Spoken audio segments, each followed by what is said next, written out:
Shalom, shalom, Yasharal. I pray all is well. I got a praise report. And maybe you'll see just how worthy what I want to share with you is, as far as a praise report goes. You might not see just how extreme of a praise report I have to tell you. You might not even listen to this. And that's neither here nor there as far as I'm concerned. I'm learning that. Something I'm learning. I'm only human. I'd be lying if I told you I wouldn't like it if 1,000,000 people watch this. I'd love for something of mine where I'm esteeming the Most High, speaking truth, to go viral. There's people that would tell you that they don't care. But my flesh, which I was born in, which is what I have to learn to overcome and to control to absolute humility, well, as far as one could take it in this life. I live in that flesh, and that flesh would love to see it go viral, and the fact that it would be the esteem of Abba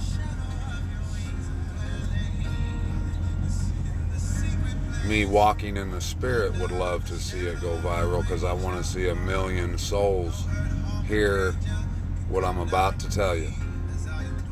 But if no one listens to this,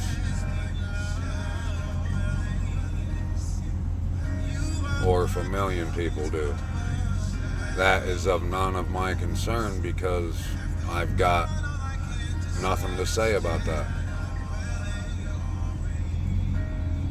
If I try and pretend that I can affect the outcome of it at all, that's me being prideful and trying to tell y'all that I've got the ability to do that, when I do not. The only ability I have that the Most High has given me is to move my lips and repeat after Him and push record. You see this?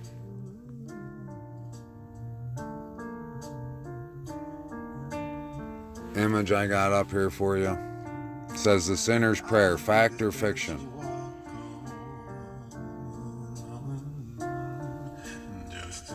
What do you think, fact or fiction? The sinner's prayer. For more than 60 years, the Christian church has gone around the world telling people to pray this little prayer after me in order to be saved or converted.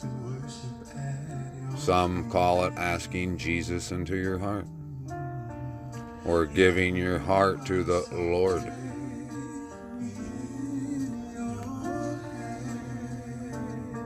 The other day I was exposing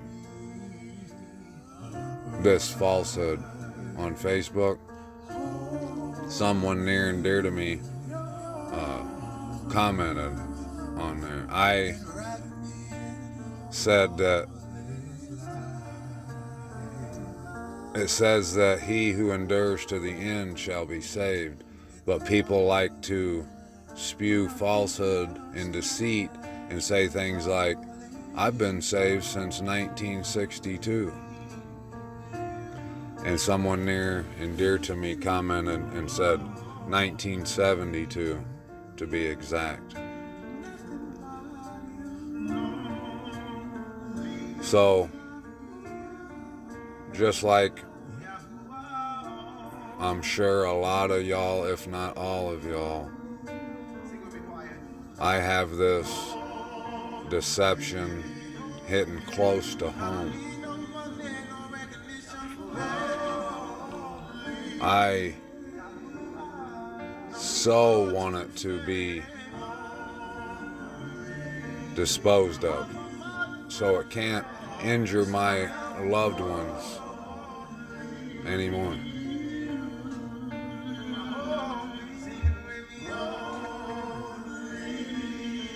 So we are to expose the evil and wicked devices.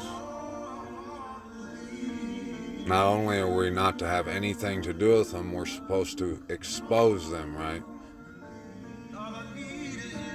I know a lot of y'all, my friends, some of you probably already dipped out because you do believe in a sinner's prayer or a saved date where you asked Jesus into your heart. Hold that thought.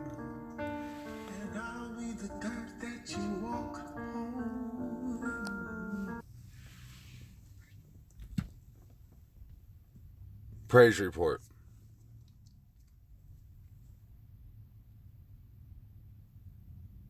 It might be the most amazing update I could ever give y'all. It might be the most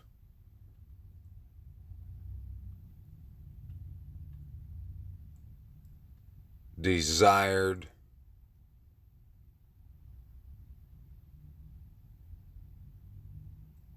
event that's ever happened to me. What I've been longing for a year or two now. What I've tried to make happen on my own. And now that I have came to the full understanding that that was pride within me. That was me, although I didn't know it at the time, but now I completely understand that I was acting like I was the Most High. And I, in some sort of way, could cause someone to see the light, to have ears to hear or eyes to see. Whenever a person, whether they know it or not, thinks they can achieve that they've got the ability to do anything more than drop a seed,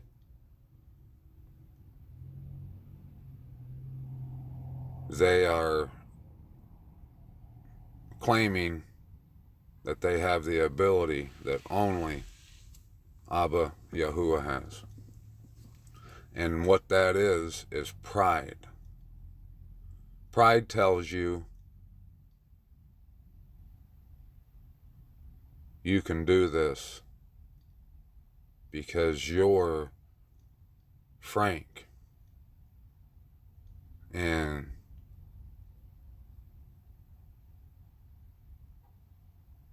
you don't need any help from anyone.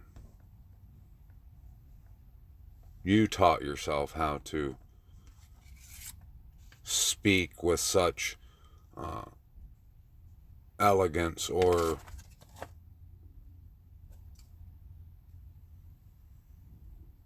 convince people. You are the one who has mastered the art of persuasion, that you'll be able to, you have the ability to say something in just the right way to convince a person to see things the way you see it, the way it's supposed to be seen, and because of you, they'll be able to save their life.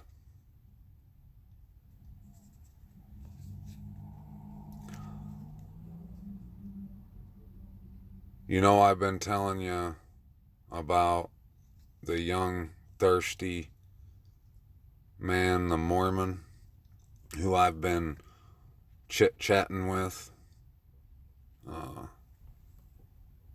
by the name of Stanford. Kind of ghosted him the last 4 or 5 days, but it's because I've been so I've had some stuff going on. I wouldn't say a lot, but just some things that,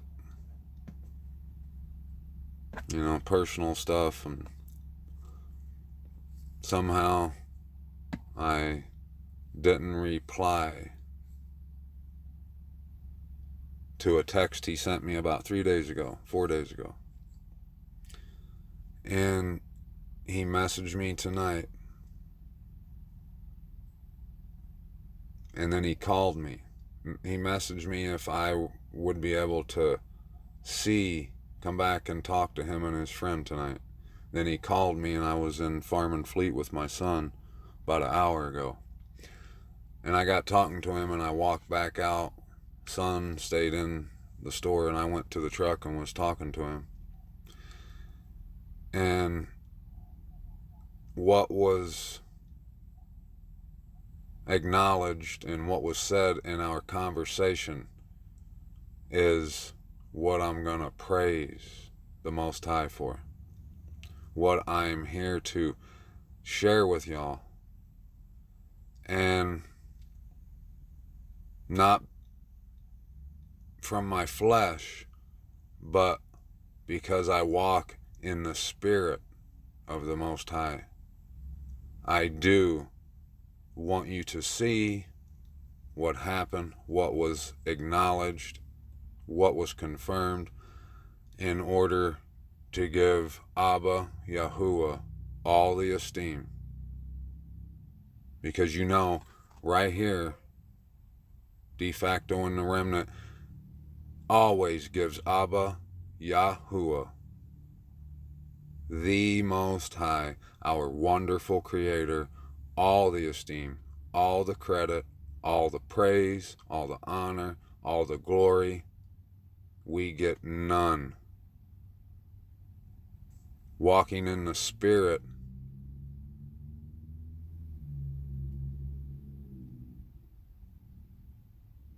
when you walk in the Spirit, you want none. If you want just a little taste of it, you're operating in the flesh and in the one thing that either will, if you don't learn to deal with it, it will kill you and lead you to destruction. If you can overcome it, you will have everlasting life, and that's pride. If you want a taste of any credit, honor, glory, you got pride within you.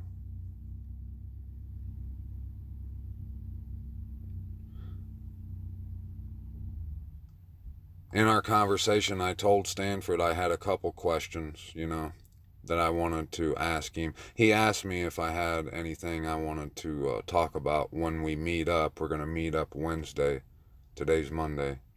And I told him I had, the couple questions I had. He wanted to know them so he could study up, so he could give me the answers, and have something to talk about when I see him Wednesday. And I told him that I wanted to know more about why the tablets were taken back to wherever, to heaven, I guess, and whatever. And that what his denomination, whatever he wanted to call it, his church, whatever, how they felt about the Torah, which like I told him right then, I already had a good idea of how he felt about it. And it's similar to the way I feel about it. And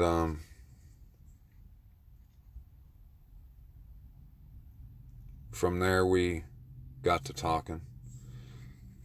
And I told him that unlike most people I know, I understand that there's no perfect denomination. Religion,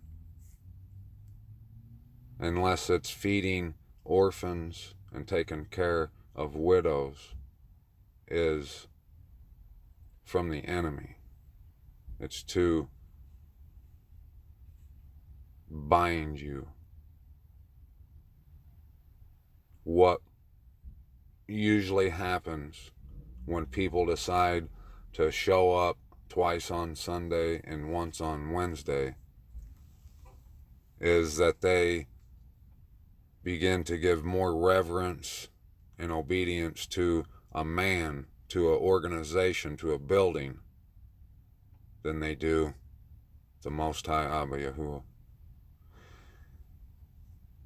And I told him, if I come over there, if I came, say, to one of your services and your preacher on stage said something wrong, I'm not going to get up and walk out and say, yep, see, this is why I knew I can't be a part of this because they believe this. And all men are fallible. They all have it wrong, one way or the other. Does that mean I want to be a Mormon? No. I have no interest in a title, nor anything with me in it, period. If I could go there and esteem the Most High, at the same time fellowshipping with like-minded individuals, have a good time, praising the Most High and His Messiah and His name, why not? I would never attach any title or name to myself. So if I could do that, why wouldn't I? Humility. That the Messiah, the Most High, has taught me, and the Messiah has showed me how to fulfill what the Father, Abba Yahuwah, has taught me. The humility they've raised me to express.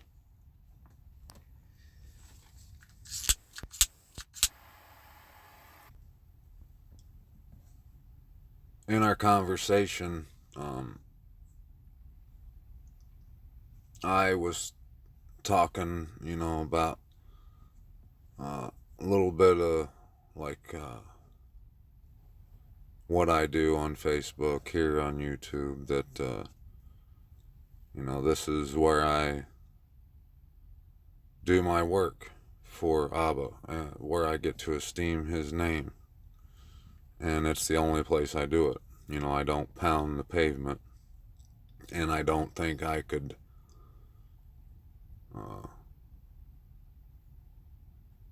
sow as many seeds as I do right here. Although I would do that too.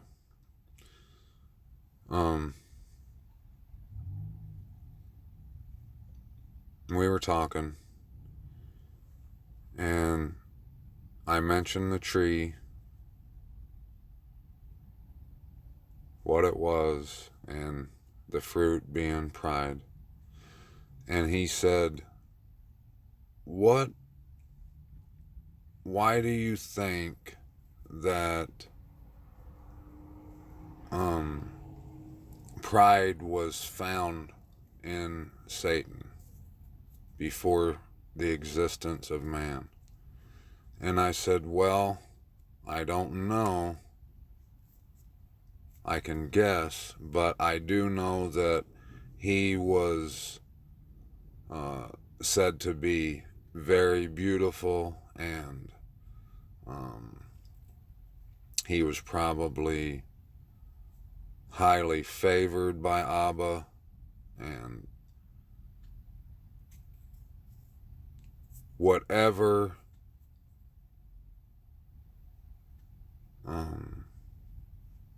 compliments, I guess you would say, were given to him, were said about him, must have went to his head, to where he thought that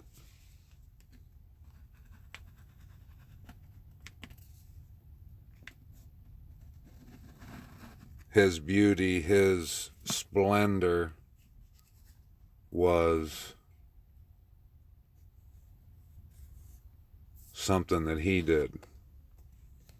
And in a single act, he took honor and glory and credit from where it was due, and that was to Abba, Yahweh, and gave it to himself, which is pride.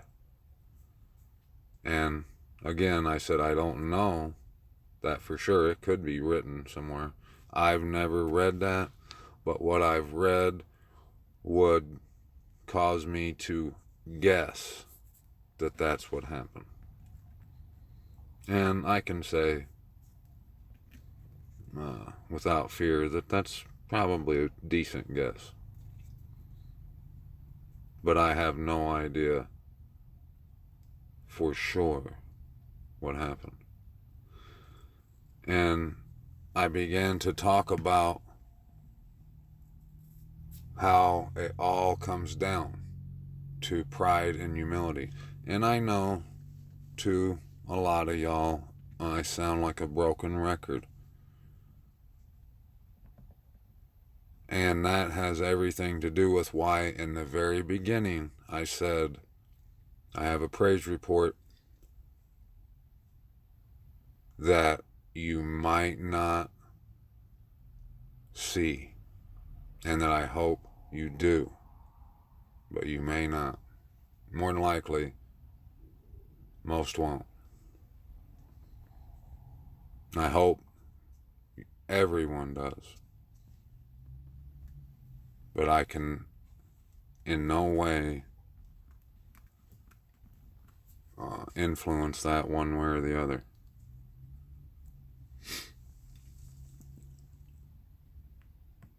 And so I told him about how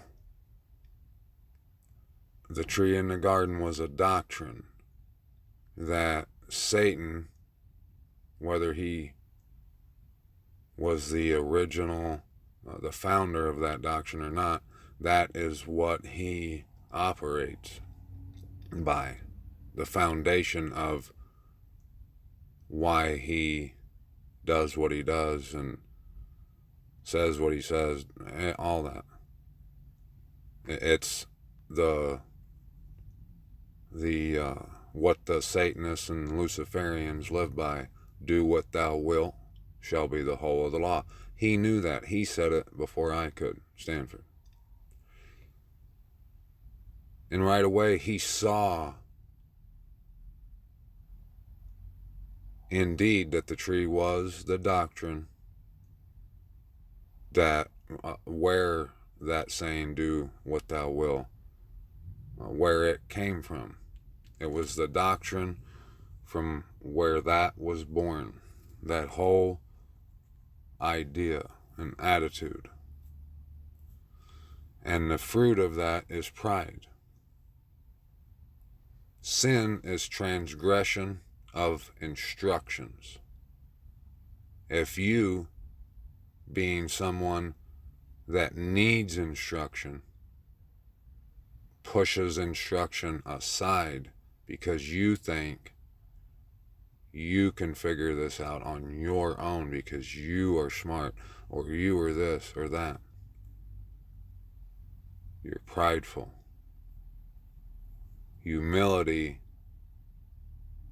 would say, I have no way to figure this out on my own. I must go to the Most High and His instructions because He knows I do not. Which would lead you to life because you went to the correct instructions, not leaning on your own understanding, but the one who knows.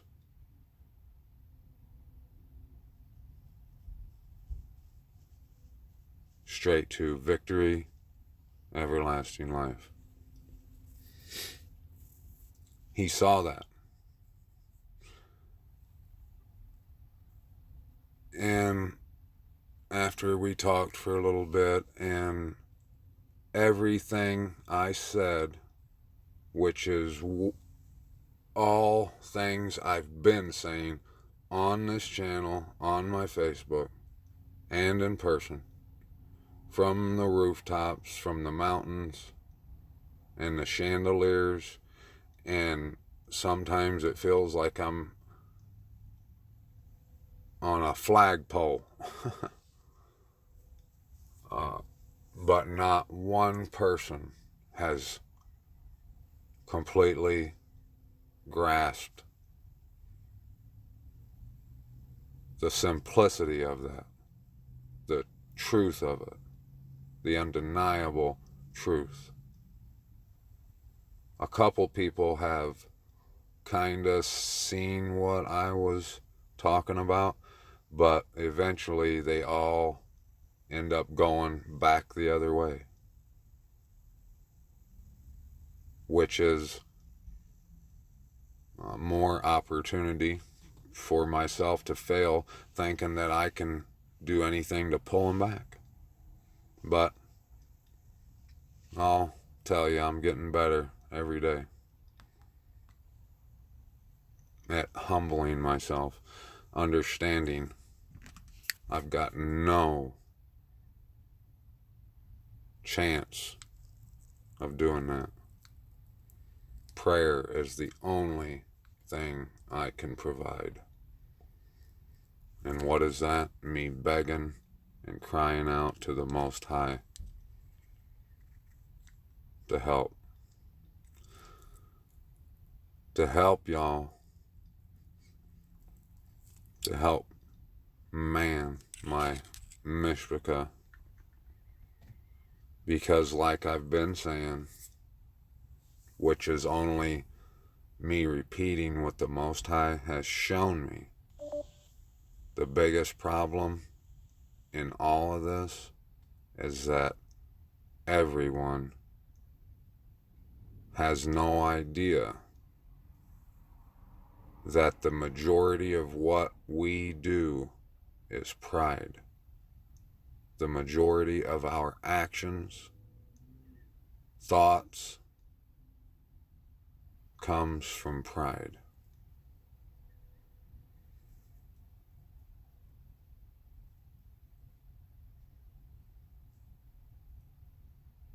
I bet anyone that listens to this, if you think about it, you probably thought, whether you acted on it or not, and that is key. As long as we're here, we're always going to have thoughts that try to convince us to act in a wrong way. What you do is what matters. But if you follow that thought, if you had the thought that I was wrong, that I'm lying and I do want to be a Mormon, that I think I know more than you,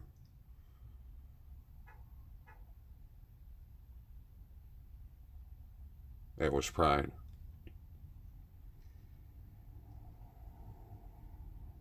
When I realized that Stanford understood that, and he started saying things that I've been saying,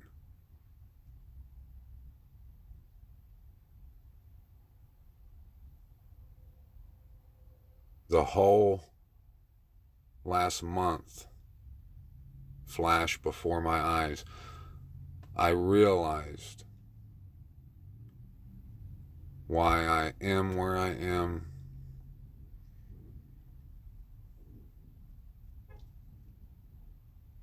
and I'll tell you the answer for that. And most people are gonna act one way. Very few are gonna see it for what it truly is, and that is the correct way.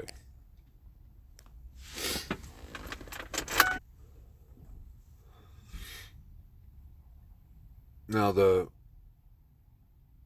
reason I say that this is so huge, understanding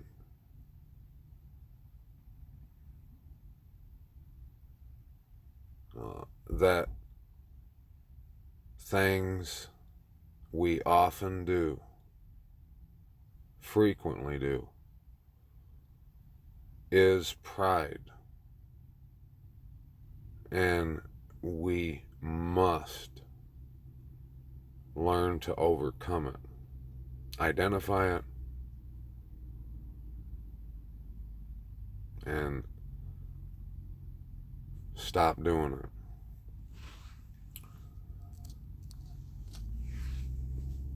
I've been telling you that there's been a lot of people tell me that I need to talk about more important things, that this is of no importance, has nothing to do with salvation. And if you've been listening, you know I've been saying it has everything to do with salvation. That picture I showed at the beginning about the Lord's Prayer, if you believed you got saved on a date, that's pride. And it's another working of falsehood and unrighteousness. A working of Satan in the disguise of the anti-Messiah, Jesus Christ. If you can take what I'm about to tell you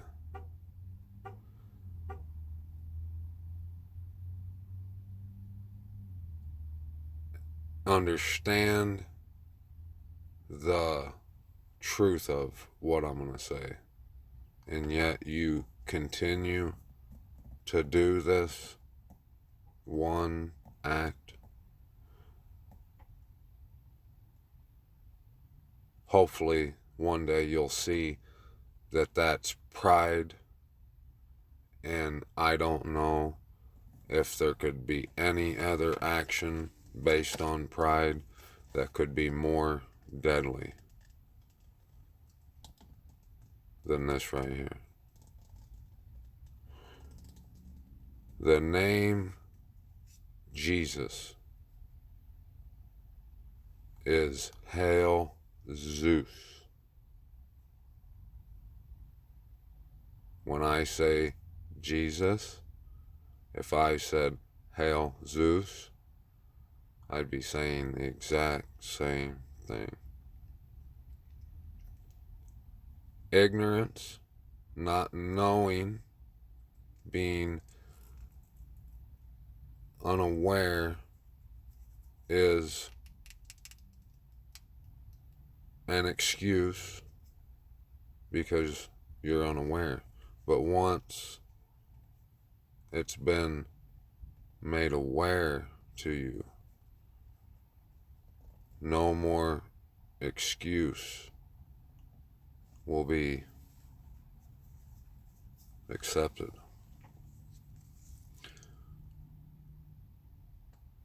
If you say you love the Most High, if you say you follow the Messiah, but when you say what you think is his name, or maybe you know that's not his name, but like most, you don't see why saying Jesus matters, and you feel that you can say it.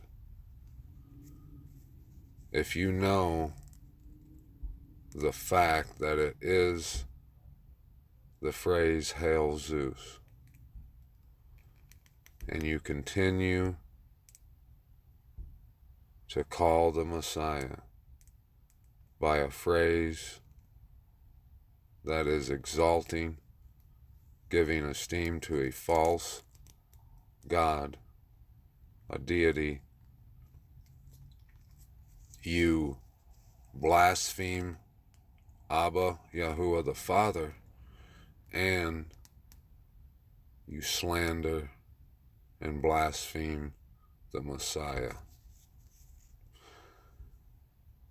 If you address him and call him by a name you think is accepted to address him by, that when you say it, you give esteem, you say the phrase, hail, all hail Zeus, like bow down to Zeus. If you think that that's okay, if you don't know that that it is fact that the name Jesus means hail Zeus, that's a different story. If you refuse to go investigate that,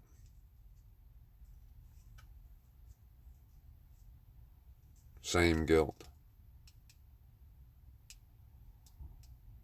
same conviction.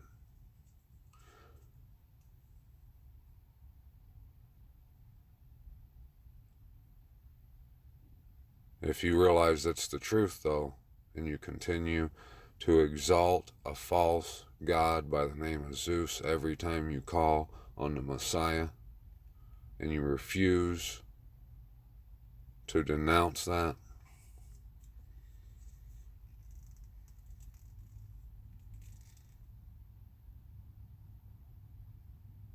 you do not believe in the Messiah. And I know that that probably pissed you off, and it should. It should piss you off so bad that you'll do something about it. And what I mean by you do not believe is exactly what Messiah talked about several times. And let me show you. And hopefully, by the end of me reading a few verses, Abba willing, you'll see how that doctrine, the tree that was in the garden, that teaches you to believe you can do things you cannot do is pride, and anyone who operates on pride does not believe. And most people pridefully believe they pick up their stake, or what most like to call cross, and follow after the Messiah. Most like to claim that that's what they do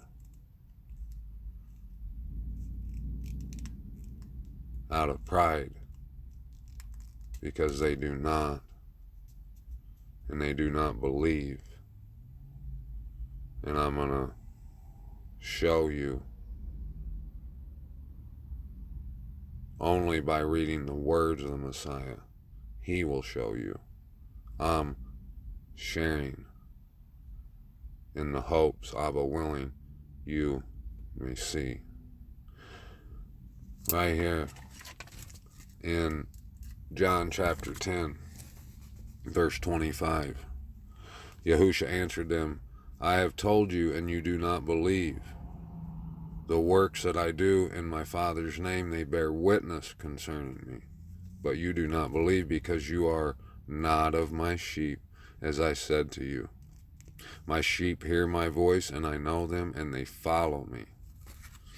And I give them everlasting life, and they shall by no means ever perish, and no one shall snatch them out of my hand.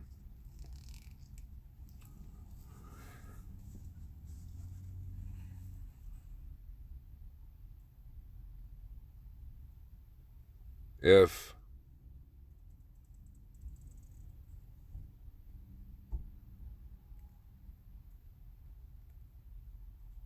your concern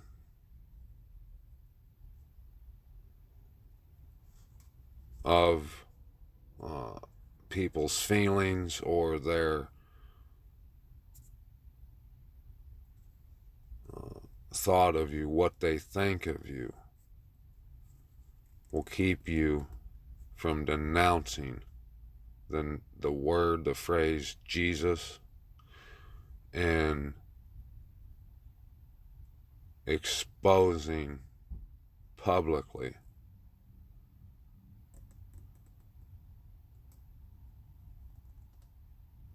zealously that he is the working of Satan, the man of lawlessness. If you can't even look into that, and you think someone that does, like myself, is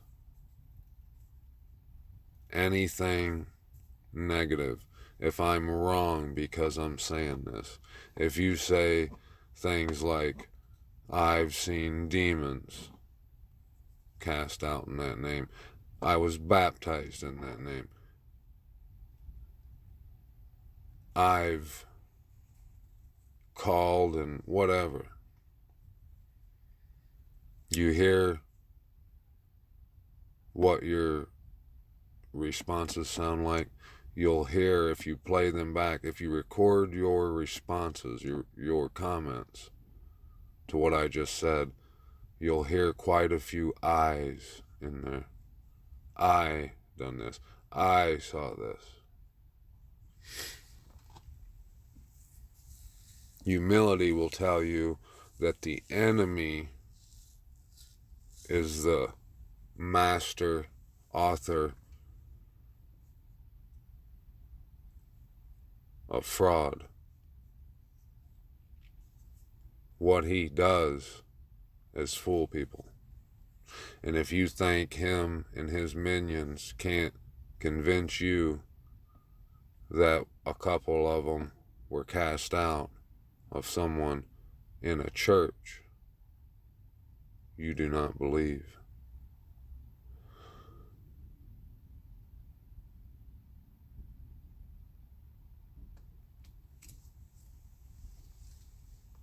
It says verse 29, my Father who has given them to me is greater than all, and no one is able to snatch them out of my Father's hand. Verse 30 is how the masses justify their Trinity doctrine, which is a working of falsehood, deceit, unrighteousness, idolatry, and whether you call it Trinity or not, that's what you're preaching. That's what you're proclaiming.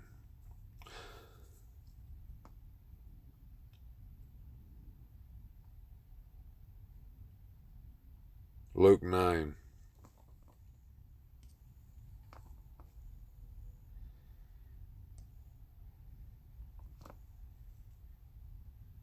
Chapter 59.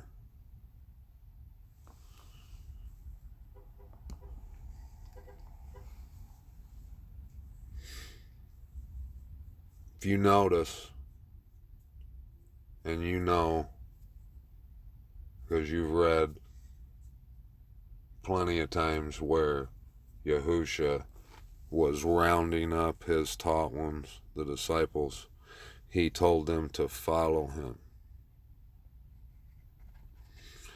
And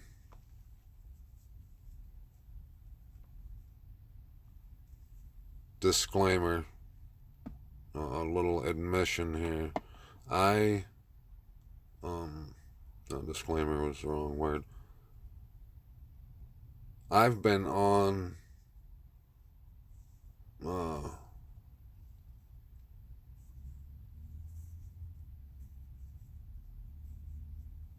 a journey the last year solely based on relying on where Abba wants me to go.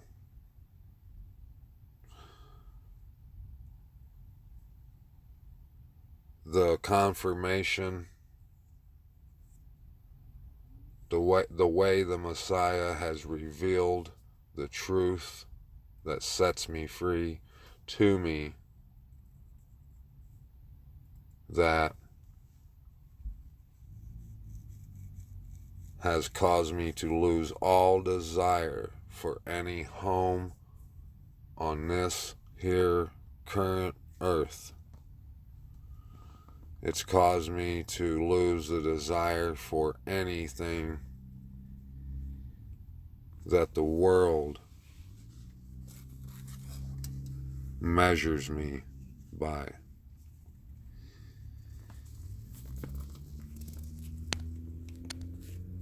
Those who know how I'm living right now say things like,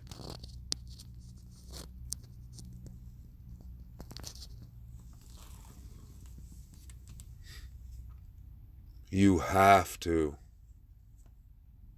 do this. You have to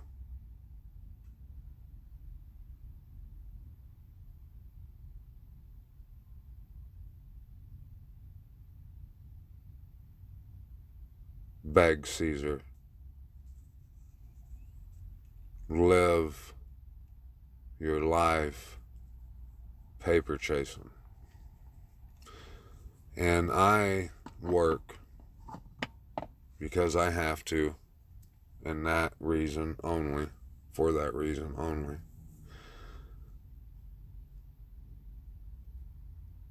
But I understand that Abba provides. Those people that tell me I gotta keep up with the Joneses ask me the question, well, what are you gonna do? What are you gonna do? And they so badly want me to cry out with anxiety and worry. They want me to be asking them, what am I going to do? They can't understand that, like those taught ones in the boat when Yahusha pulled up on him and said, follow me and I'll make you fishers of men. Jumped out of the boat, left everything. They can't understand. They would like to make you believe that they would do that, but their actions right here and now will tell you that that's a lie.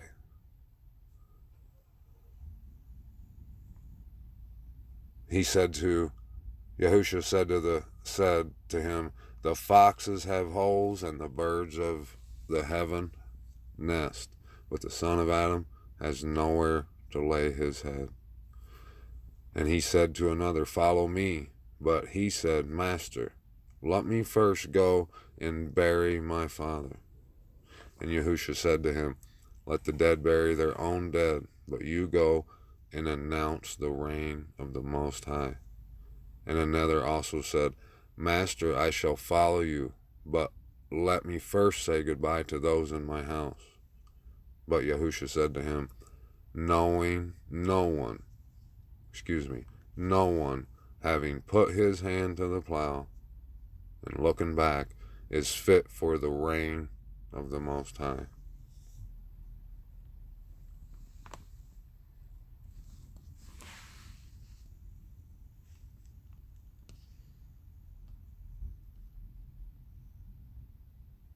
The majority who claim to follow the Messiah and claim that they have picked up their cross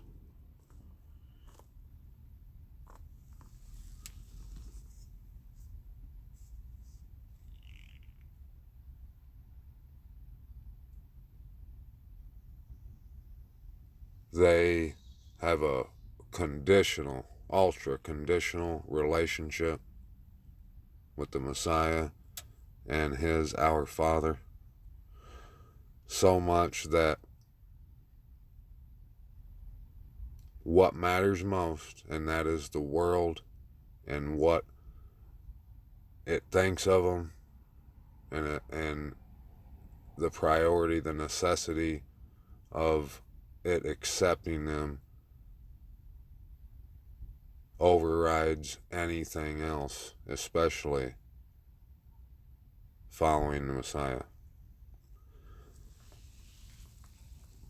John chapter 12, verse 23, and Yahusha answered them, saying, the hour has come for the Son of Adam to be esteemed. Truly, truly, I say to you, unless a grain of wheat falls into the ground and dies, it remains alone. But if it dies, it bears much fruit. He who loves his life shall lose it, and he who hates his life in this world shall preserve it for everlasting life. If anyone serves me, let him follow me, and where I am, there my servant also shall be. If anyone serves me, the Father shall value him.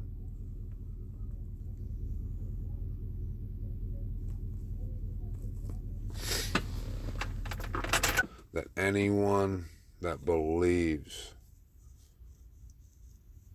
will never perish.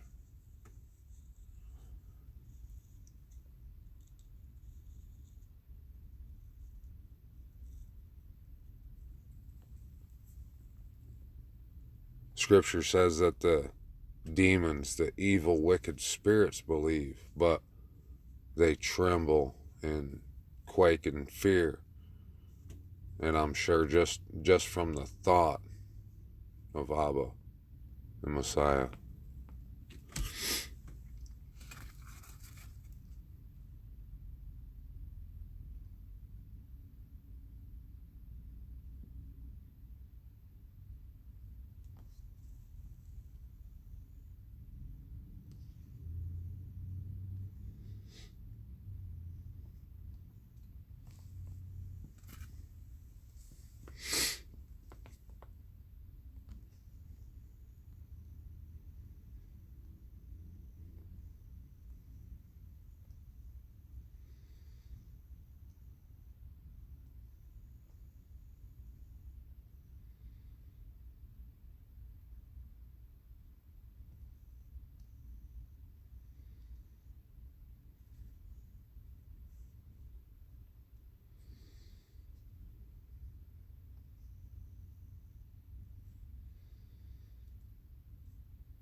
the people, the Yahudim, the Jews, who grumbled with Messiah, who couldn't understand how he told them they must eat his flesh and drink his blood. They were some of those who just left all they knew behind. They were shouting, walking through towns with him, proclaiming him as the Son of the living Most High Yahweh. So would you say they believed? Yeah, you would. But just like Yahusha said, I'll tell you, they did not believe.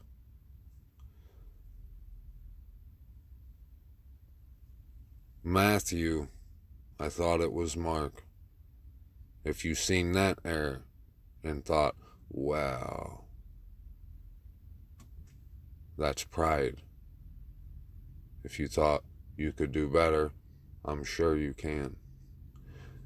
My obligation and duty and job to esteem the Most High Abba Yahuwah and share the good news is what you're listening to. And if you can grasp the simplicity of what Abba has revealed to me, and what's praiseworthy is that I was shown that the thirsty young man by the name of Stanford has the same understanding from the Most High that I do. Matthew chapter 16, and the Pharisees and Sadducees came and trying him asked that he would show them a sign from heaven. And he answering said to them, when it is evening, you say, fair weather, for the heaven is red. And in the morning, stormy weather today, for the heaven is red and overcast.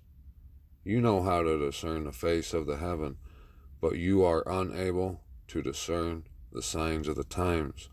A wicked and adulterous generation seeks after a sign, and no sign shall be given to it except the sign of the prophet Jonah. And he left them and went away, and his taught ones came to the other side and had forgotten to take bread. And Yahusha said to them, mind and beware of the leaven of the Pharisees and Sadducees. And they reasoned among themselves, saying, because we brought no bread. But Yahusha, aware of this, said to them, O you of little belief. Key word. Why do you reason among yourselves because you brought no bread? Do you still not understand, neither remember the 5 loaves of the 5,000 and how many baskets you picked up, or the 7 loaves of the 4,000 and how many large baskets you picked up?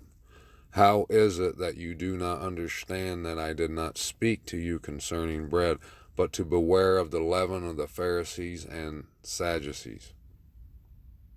Then they understood that he did not say to beware of the leaven of bread, but of the teaching of the Pharisees and the Sadducees. Now, when Yahusha came into the parts of Caesarea Philippi, he asked his taught ones, saying, who do men say the son of Adam is?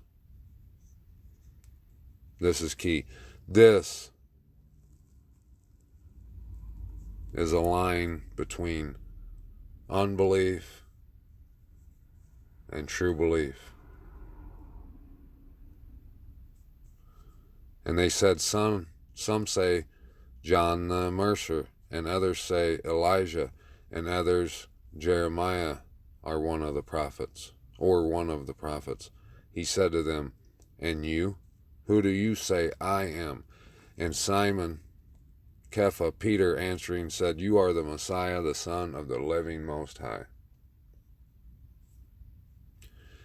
And Yahusha answering said to him, blessed are you, Simon Bar Jonah, For flesh and blood has not revealed this to you, but my Father in the heavens. And I also say to you that you are Kepha. You are Kepha. And on this rock I shall build my assembly, and the gates of Sheol shall not overcome it. And I shall give you the keys of the reign of the heavens, and whatever you bind on earth shall be having been bound in the heavens. And whatever you loosen on earth shall be having been loosed in the heavens.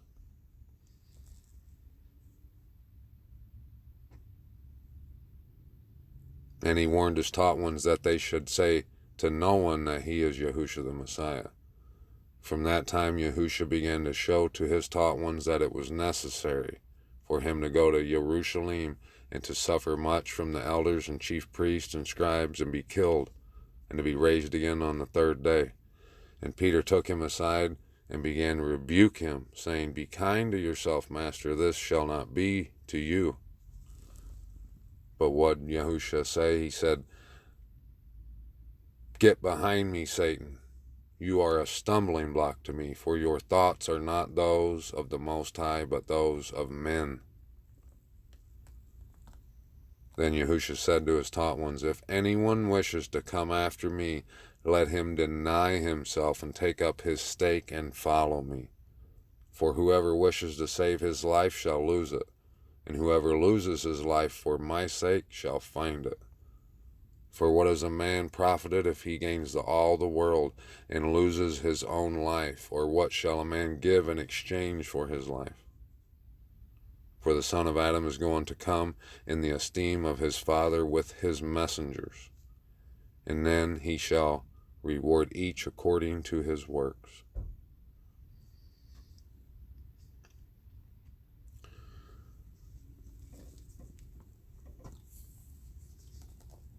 Right in this one chapter,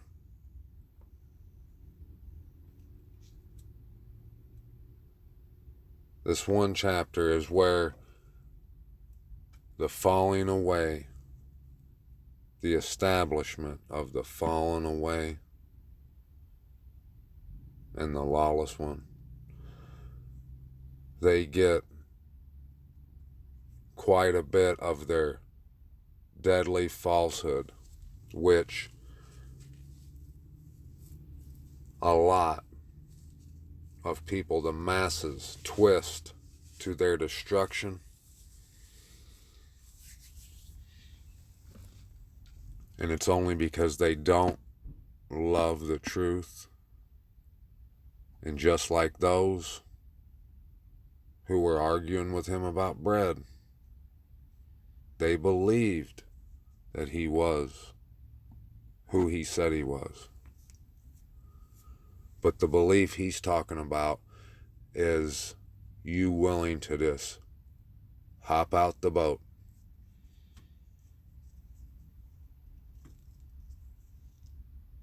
follow him. Nothing else matters. Payments don't matter.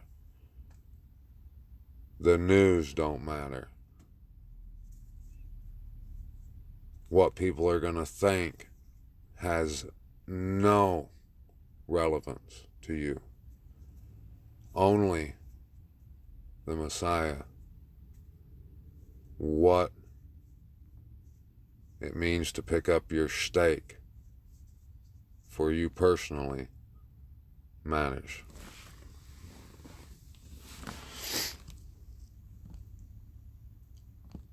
Second Thessalonians describes a man of lawlessness.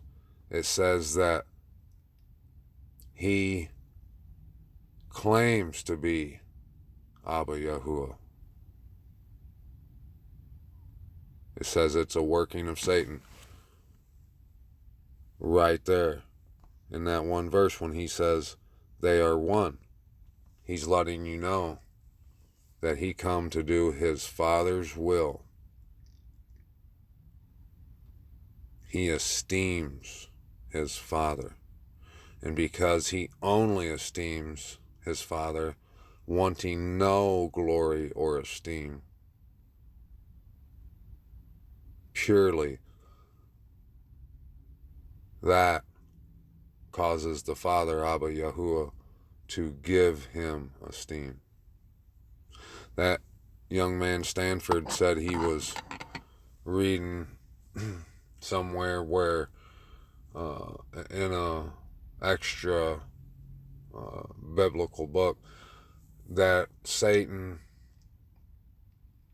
I think it might have been Enoch, because Satan and the Messiah were standing before the throne of Abba, and Satan had asked, because of his value and splendor, he asked for his due honor. And then whatever that question that was just posed to him was asked to the Messiah, and he, this is key, and he, with all absolute humility, only wanted the Father, Abba Yahuwah, to get any esteem, and admitted that all that he done came from the Father, so all credit due would be to him, which is true humility. If you think you know, you probably don't. If you won't go investigate, you don't. And you have the pride where you will tell people that you do. If you will call the Messiah Hail Zeus and proclaim that him and the Father are the same one,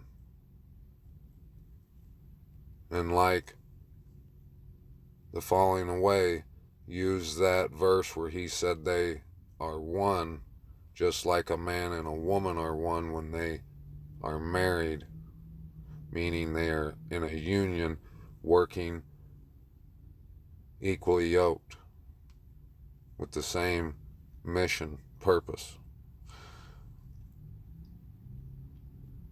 What churchianity, the fallen away, produces is everything they want you, the enemy wants you to believe is in the scripture, but in fact cannot be found within it.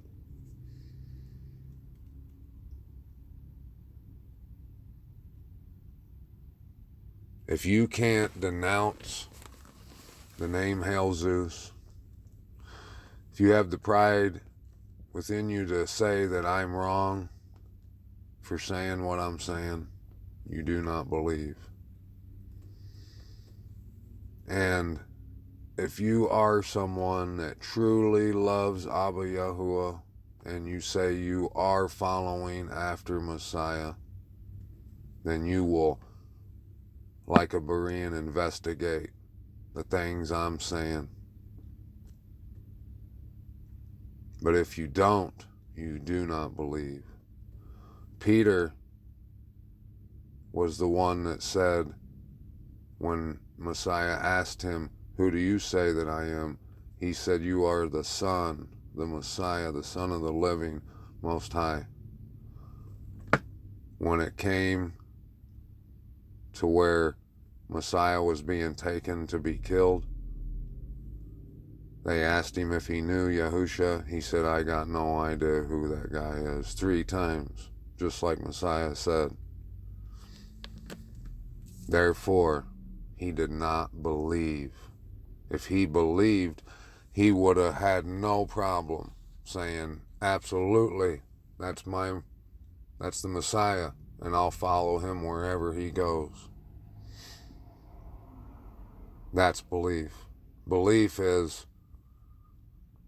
leaving the world behind and the cares surrounding it, of what people think, of how much money you have, of how you look, of what they say about you, The world's going to say all kinds of nasty things about you while you're here. If you don't lay the care of your life down, knowing that living for the Most High, esteeming Him only, and following the Messiah, which is giving your life to the truth and the esteem of Abba, Yahweh the Father, completely. If you don't do that, you don't believe. But if you believed, you will never perish. So, understanding what the tree in the garden was, and the fruit of it is paramount. It is so huge as far as salvation is concerned, and a sinner's prayer ain't got nothing to do with it. And you could hear the freedom in Stanford's voice when he was confirming, acknowledging that he understood what that tree was and the fruit of it, and how pride is the battle. Because he understands that, like I do, he has been set free, truly. His life he can lay down now. The Joneses are of no importance whatsoever. I love y'all. Shalom, shalom. Ask questions. Don't assume.